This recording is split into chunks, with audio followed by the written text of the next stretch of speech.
ఇంటికి ఉచితంగా మీకు కరెంట్ ఇస్తూ ఆ డబ్బులు మేము కడతా ఉన్నాం. ఇది ఈనాటి ప్రభుత్వం యొక్క పేదల పట్ల ఉన్నటువంటి ఆలోచన. ఈ ఆలోచన చూసి ఈ రాష్ట్రంలో జరుగుతున్నటువంటి అభివృద్ధిని చూసి తట్టుకోలేనటువంటి కొద్ది మంది బయటకు వచ్చి 10 సంవత్సరాలు ఈ రాష్ట్రాన్ని దోపిడీ చేసినటువంటి వాళ్ళు వాళ్ళ బయటకు వచ్చి అక్కడక్కడ మాకు ఓటేయండి దేనికి ఓటేయాలి? మీకు పేదలకి ఇల్లు ఇచ్చారని ఓటేయాలా? లేకపోతే సన్న బియ్యం ఇచ్చారని ఓటేయాలా? రోడ్లు బాగు ఇచ్చారని ఓటేయాలా? లేకపోతే కళాశాలలు పెట్టారని ఓటేయాలా? 100 బెడ్ హాస్పిటల్ కట్టారని ఓటేయాలా? లేకపోతే పిల్లల భవిష్యత్తు కోసం ఈ రాష్ట్ర ప్రభుత్వం ఆలోచన చేసి ఫీజు రియంబర్స్మెంట్ కట్టారని ఓటేయాలా? లేకపోతే ఈ రాష్ట్రంలో ఉన్నటువంటి మహిళలు లక్షలాది మంది మహిళలు ఉచితంగా ఆర్టీసీ బస్సులో మీరు తిప్పారని మీకు ఓటేయాలా?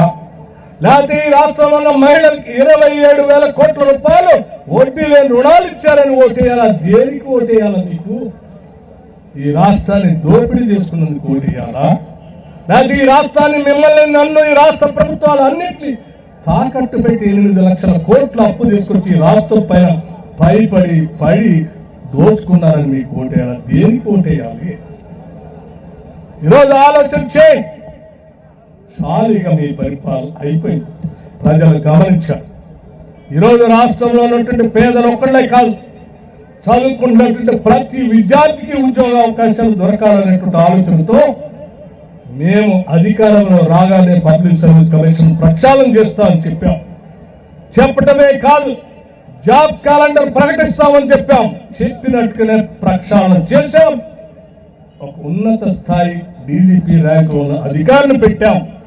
10 సంవత్సరాలు మీరు గ్రూప్ 1 పరీక్ష పెడితే ఆ పేపర్లు లీక్ అయి 10 సంవత్సరాల గ్రామీణ ప్రాంతాల్లో కూలీ నాలు చేసుకునేటువంటి తల్లిదండ్రులు, వ్యవసాయం చేసుకునేటువంటి తల్లిదండ్రులు బిడ్డను హైదరాబాద్ పంపిస్తే పబ్లిక్ సర్వీస్ కమిషన్ లో గ్రూప్ 1, గ్రూప్ 2, గ్రూప్ 3 లేకపోతే ఇంకేదో ఉద్యోగం వస్తే వాళ్ళు బాగుపడి నన్ను నా కుటుంబాన్ని చూస్తాడని ఆశపడి పోగేసిన డబ్బులన్నీ వాళ్ళకి పంపిస్తే వాళ్ళు తినకనో హైదరాబాద్ లో ఉండి కోచింగ్ తీసుకొని పరీక్షలు రాస్తే పేపర్లు లీక్ అయి 10 సంవత్సరాలు ఒక్క రిక్రూట్మెంట్ చేయకపోతే నిరుద్యోగ యువకులు రోడ్డునే పడి అల్లాడే తల్లిదండ్రులు వాళ్ళ పాపం వాళ్ళ బాధ వాళ్ళేమో.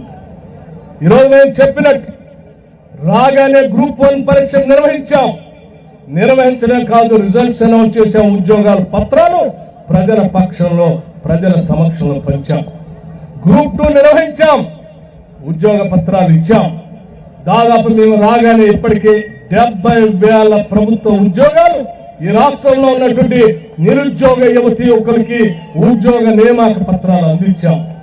ఇది నిరుద్యోగ యువకుల కోసం ఆలోచన చేశాం. నిత్యం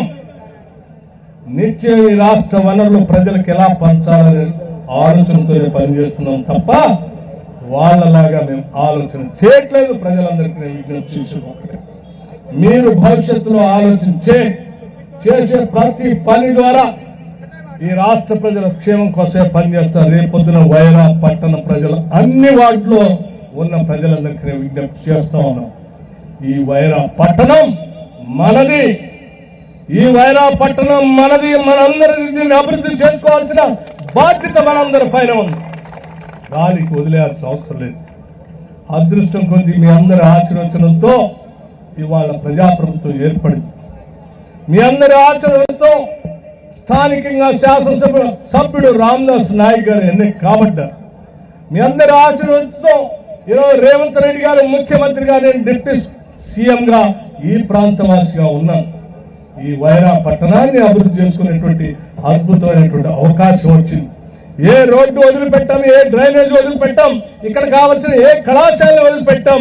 కావలసినటువంటి ప్రతి కార్యక్రమాన్ని ఒక ప్రణాళికాబద్ధంగా వైరా పట్టణాన్ని అభివృద్ధి చేసుకోవటమే కాకుండా భవిష్యత్ తరాలకి వైరా పట్టణాన్ని అందిద్దాం. వైరా పట్టణాన్ని అందిద్దాం.